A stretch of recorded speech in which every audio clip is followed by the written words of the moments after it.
I never thought I'd see my teenage son cry over a pile of wooden boards, but watching him stare at the remains of his summer project broke my heart in ways I never imagined. Jake had always been the kind of kid who preferred building things over playing video games. At 15, while other teens were glued to their phones, he was out in our backyard, measuring, sawing, and creating something special for his younger cousins. It all started when my brother Tom's kids visited us for a weekend in June. Emily, 8, and Lucas, 6, were fascinated by the massive oak tree in our backyard.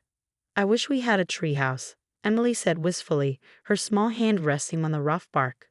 That's when Jake's eyes lit up with that familiar spark of inspiration. "Mom," he said that evening after his cousins left, "I want to build them a treehouse. A real one, with windows, a rope ladder, everything." He'd already pulled out his sketch pad, rough designs forming under his careful hands. "Uncle Tom and Aunt Diana's backyard has the perfect maple tree. Can I build it as a surprise for Emily and Lucas?" I called my brother that night. Tom was thrilled with the idea. His wife, Diana, seemed hesitant but agreed after Tom assured her we'd ensure everything was safe and up to code. Jake spent the next week researching building regulations, watching tutorials, and drafting detailed plans. He even asked Mr. Peterson, our neighbor who used to work in construction, to review his designs. What followed were 2 months of dedicated work. Jake woke up early every morning, packed his tools, and biked over to Tom and Diana's house. He used his own savings to buy materials, refusing my offers to help with the costs. "It's my project, Mom," he'd say, showing me the budget he carefully mapped out. I watched my son transform from a typical teenager into a focused craftsman. His hands grew calloused, his shoulders stronger.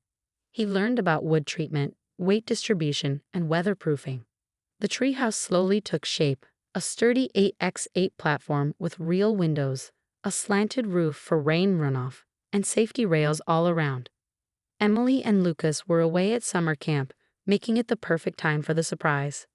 Diana's attitude shifted from reluctant acceptance to visible annoyance as the project progressed. She made comments about the eyesore in her backyard and complained about sawdust on the patio.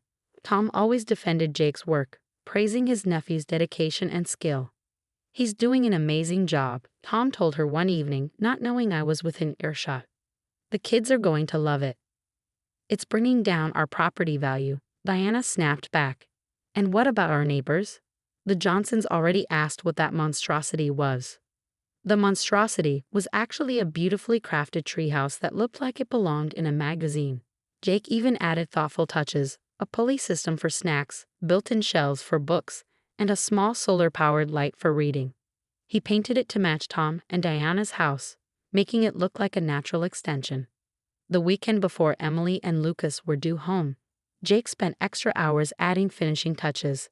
He hand-burned a wooden sign that read "Emily and Lucas's Sky Castle." I'd never seen him prouder of anything in his life. "It's perfect," he said that Sunday evening as we did a final inspection. "I can't wait to see their faces." That was the last time we saw the treehouse intact. We had a family emergency the next day. My mother fell and needed surgery, so we spent the next 3 days at a hospital in another state. Jake was disappointed to miss his cousin's return, but he knew he'd see their reactions soon enough. Or so we thought. The text came from Tom on Wednesday evening. "I'm so sorry, you need to come over." When we pulled up to their house, I thought we'd gotten the wrong address. The massive maple tree stood bare, no treehouse in sight. Just a pile of lumber and debris scattered across the lawn. Jake jumped out of the car before I could stop him, running to the pile. His sign, "Emily and Lucas's Sky Castle," lay broken in half on top of the mess. Tom came out looking devastated. "Diana hired a demolition crew while I was at work yesterday. Said it was an insurance liability." His voice cracked. "I didn't know until I got home, and by then it was already gone." I stood there, watching my son kneel beside the remains of his summer project, his shoulders shaking silently. 2 months of work, hundreds of dollars in materials, countless hours of planning and building, all reduced to a pile of splintered wood and broken dreams. "Where is she?" I asked through clenched teeth. "At her sister's. She took the kids too. Said she didn't want them disappointed by the treehouse being gone." Tom ran a hand through his hair, looking older than his years. "I tried to stop the crew when I got home, but they'd already torn most of it down. They showed me Diana's signed authorization. Jake stood up slowly, holding the broken pieces of his handmade sign. His face was streaked with tears, but there was something else, something deeper. She didn't even wait to tell me, he said quietly. She could have told me what was wrong. I could have fixed it, made it safer, made it better. That's when I remembered the security camera still attached to Tom's garage. Jake had installed it to monitor his tools overnight. My heart started pounding. I remembered it uploaded footage directly to our cloud storage. Jake, I said, pulling out my phone, when exactly did you set up that camera? His eyes widened. The first day. It records everything in range of the tree. Tom looked between us, realization dawning. Everything. I nodded, already opening the app. Everything. And there it was. The real reason Diana had torn down her nephew's labor of love. The truth that would change our family forever was about to come out, all because of a security camera that caught what happened the day before the demolition crew arrived. Mom, Jake whispered as we watched the footage, you need to see this. The security footage started playing, and my hands began shaking as I watched Diana standing in her backyard with her neighbor, Mrs. Johnson. The timestamp read 4:30 p.m., just one day before the demolition. It's absolutely perfect for the photo shoot, Mrs. Johnson was saying, gesturing at the treehouse. My daughter's wedding photos would look magical with this as a backdrop. We could hang fairy lights, add some floral arrangements. Diana's response made my blood run cold. That's exactly why I'm having it removed tomorrow. I'm not letting that woman use my property for her photography business. She practically spat the words. She thinks just because her daughter is marrying into the Williams family, she can show off in my backyard. But isn't this your nephew's project? Mrs. Johnson asked, sounding confused. Please, Diana scoffed. Jake only built this because he's trying to compete with my David. Ever since my son got accepted into that prestigious engineering summer program, his cousin's been desperate to prove himself. My heart sank. Jake's cousin David was indeed in a summer engineering program. The same one Jake had been accepted to but turned down so he could build the treehouse for his younger cousins. He'd never even told Diana or David about his acceptance, not wanting to take away from his cousin's moment. The footage continued, revealing more of Diana's true colors. Besides, she went on, Tom's sister is always showing off how gifted her precious Jake is. Oh, he's so talented with his hands. Oh, he's going to be such a successful architect someday. Her mocking tone made me feel sick. Well, after tomorrow, there won't be any evidence of his so-called talent in my yard. The camera caught Mrs. Johnson's uncomfortable expression. But what about Emily and Lucas? Won't they be disappointed? Diana waved her hand dismissively. They'll get over it. I'm not having my backyard turned into some sort of tourist attraction for the neighborhood. The Williams family already thinks they're better than everyone else. Can you imagine them using my yard for their wedding photos?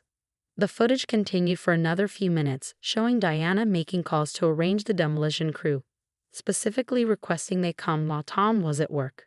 She even laughed about how she'd tell the kids their cousin Jake had decided to tear it down himself.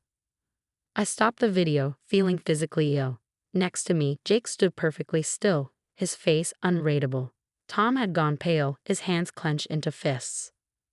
Tom started, then stopped, looking lost. I had no idea Jake, I'm so sorry. Before any of us could say more, we heard cars pulling into the driveway. Diana was back with the kids. Emily and Lucas came running out first, their faces falling as they saw the pile of wood. The treehouse, Emily cried out, running toward the debris. What happened? Diana emerged from her car, freezing when she saw us. Her carefully composed expression faltered when she noticed my phone in my hand and the security camera above. Emily, Lucas inside now, she commanded sharply. But Aunt Sarah, what happened to our treehouse? Lucas asked, tears welling in his eyes. Mom said cousin Jake was going to build us one. I did build it, Jake said quietly, still holding the broken name sign. I finished it 3 days ago. Diana stepped forward, her face flushing. There were safety concerns. As a mother, I had to. Safety concerns. I cut her off, holding up my phone. Or were you more concerned about the Williams family using it for wedding photos? The color drained from her face. You were recording. The camera was there to protect Jake's tools, Tom said, his voice trembling with anger. But it looks like it protected something else too, the truth. Emily and Lucas looked confused, but their eyes were fixed on the broken sign in Jake's hands. You really built it for us? Emily asked softly. Jake nodded, managing a small smile for his cousins. Every board. I even put in special shelves for your books, Emily. And Lucas, there was a telescope mount for your astronomy stuff, which your mother had torn down before you could even see it, Tom added, turning to Diana. Because of what? Pride? Jealousy? Not wanting the neighbors to use it as a photo backdrop. Diana's facade finally cracked. You don't understand. Everyone in this family is always comparing our children. David works so hard to stand out. And then Jake just comes along and what? Jake interrupted, surprising us all. Builds something for his cousins because they asked for it. Spends his entire summer trying to make them happy. He took a deep breath. You know what's funny, Aunt Diana? I got accepted to the same engineering program as David. I turned it down to build this instead. Diana's mouth opened and closed soundlessly. But now I'm thinking maybe I should have gone, Jake continued, his voice growing stronger. Because at least then, my hard work wouldn't be lying in pieces on your lawn. The silence that followed was deafening. Emily and Lucas had started crying quietly, looking between their mother and the destroyed treehouse. Tom was staring at his wife like he'd never seen her before. I want you to know something, Jake said, walking over to his young cousins. He knelt down to their level, holding out the broken pieces of the sign. I built this because I love you both, and seeing you happy would have been worth every minute I spent on it.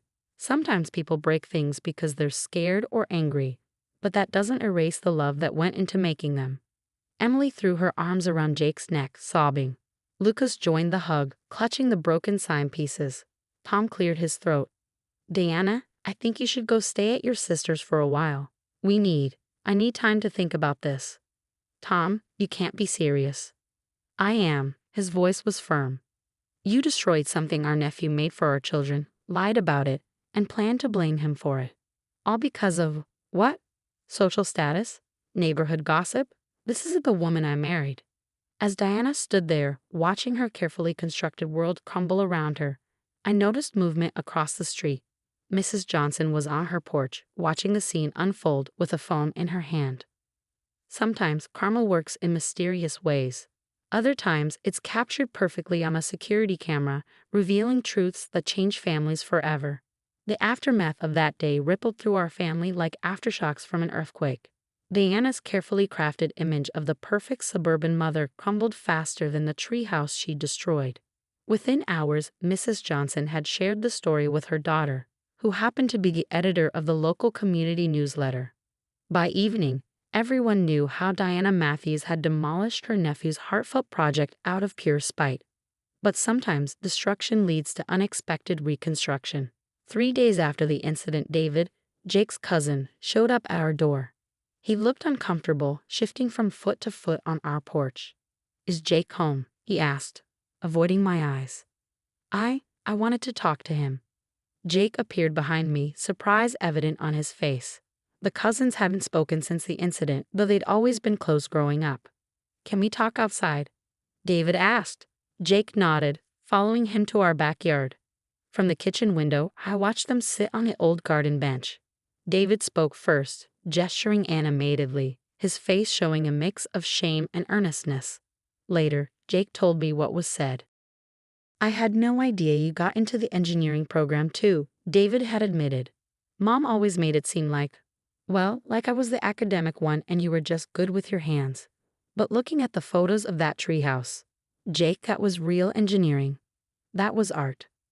The boys talked for hours that evening, unraveling years of their mother's subtle competition that had affected their relationship. By sunset, they were sketching new treehouse plans together on Jake's old drawing pad.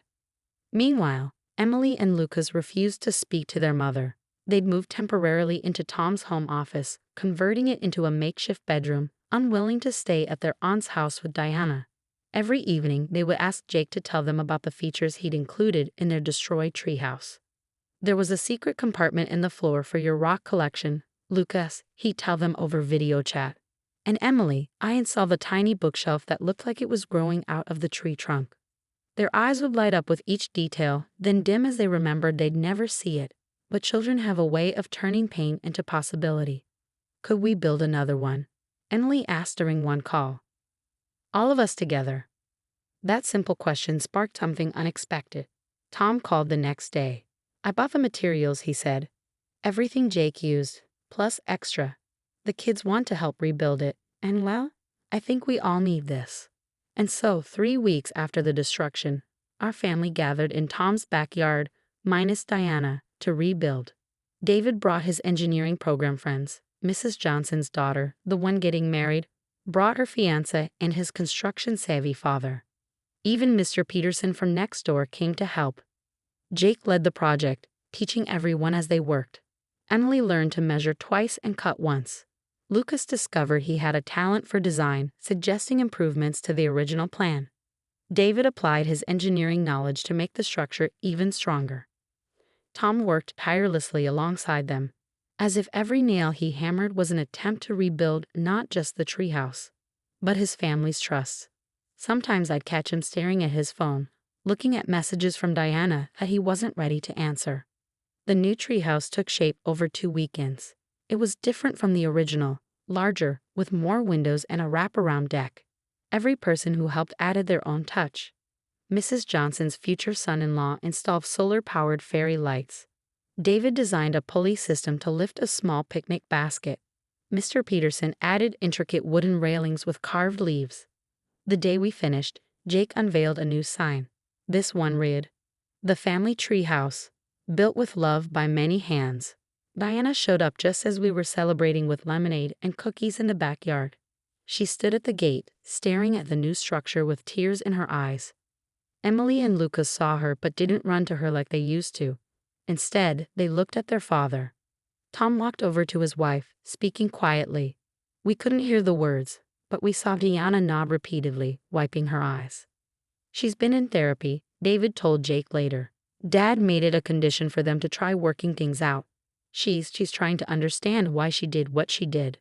The new treehouse became more than just a play space. It became a symbol of healing. Every Sunday, the family would gather there. Diana would come too, sitting quietly at first, then slowly beginning to participate. She watched her children laugh and play in the space she'd once destroyed, saw the joy she'd almost stolen from them. One evening, as the sun was setting and the fairy lights twinkled to life, Diana approached Jake, who was helping Lucas with his telescope setup. I don't expect forgiveness, she said softly, but I want you to know what you built here. Both times, it's beautiful, not just the structure, but what it represents. I forgot somewhere along the way that family isn't about competition or appearances. It's about moments like this. Jake looked at his aunt for a long moment before responding. The great thing about building something, he said, is that you can always start over. It might look different, but sometimes different is better. Diana nodded, understanding he wasn't just talking about the treehouse. As I watched them from the ground, I realized that sometimes the things we build aren't just made of wood and nails. They're built from forgiveness, understanding, and the willingness to start over. The treehouse standing tall in the maple tree wasn't just Jake's project anymore. It was our family's story of destruction and rebuilding, of breaking down walls instead of building them. And in the end, that was worth more than any perfect facade could ever be.